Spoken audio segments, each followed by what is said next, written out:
Hello friends, welcome to Jeevanya's kitchen. Friends, இன்றைக்கி நம்ம தேங்காய் சேர்க்காத பொட்டுக்கடலை சட்னி எப்படி செய்கிறதுன்னு பார்க்க போகிறோம். சாப்பிட்றதுக்கு ரொம்ப டேஸ்ட்டாக நல்லா காரசாரமாக இருக்கும்.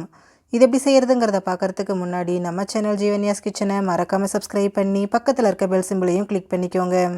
இந்த சட்னி செய்ய ஸ்டவ்வில் ஒரு கடாய் வச்சுட்டு அதில் 2 டீஸ்பூன் எண்ணெய் சேர்த்துக்கோங்க. எண்ணெய் காஞ்சதும் இதில் ஒரு 6 வரமிளகாய் சேர்த்துக்கோங்க. சேர்த்துட்டு மிளகாய் நல்லா செவக்கிற அளவுக்கு இதை வறுத்து விட்டுருங்க. மிளகாய் கருகாமல் நல்லா செவக்கிற அளவுக்கு நல்லா வறுத்துருங்க. மிளகாய் வறுபட்டதும் இதில் மீடியம் சைஸில் 2 வெங்காயத்தை கட் பண்ணி சேர்த்துக்கோங்க. சேர்த்துட்டு வெங்காயம் நல்லா வெந்து பச்சை வாசனை போயிட்டு சாஃப்டாகிற அளவுக்கு இதை வதக்கி விடுங்க. பாருங்கள், வெங்காயம் நல்லா வெந்து நல்லா சாஃப்டாகி வந்திருக்கு. இந்த அளவுக்கு வதங்கினா போதும், வெங்காயம் செவக்கக்கூடாது.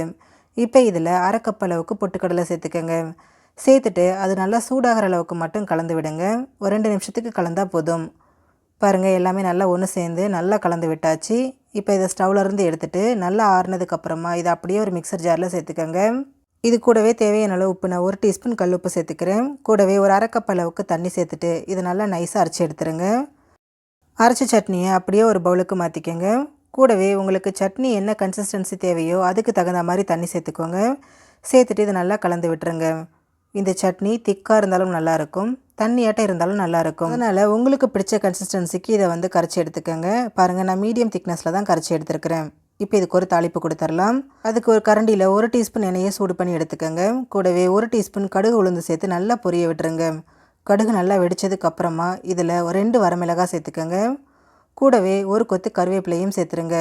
சேர்த்துட்டு இதை நல்லா பொரிய விட்டுருங்க. தாளிதம் நல்லா பொரிஞ்சதுக்கப்புறமா இதை அப்படியே சட்னியோடு சேர்த்துருங்க. ரொம்ப டேஸ்டியான தேங்காய் இல்லாத பொட்டுக்கடலை சட்னி ரெடி ஆகிடுச்சு. ஃப்ரெண்ட்ஸ், நீங்களும் இந்த ரெசிபியை ட்ரை பண்ணி பாருங்கள்.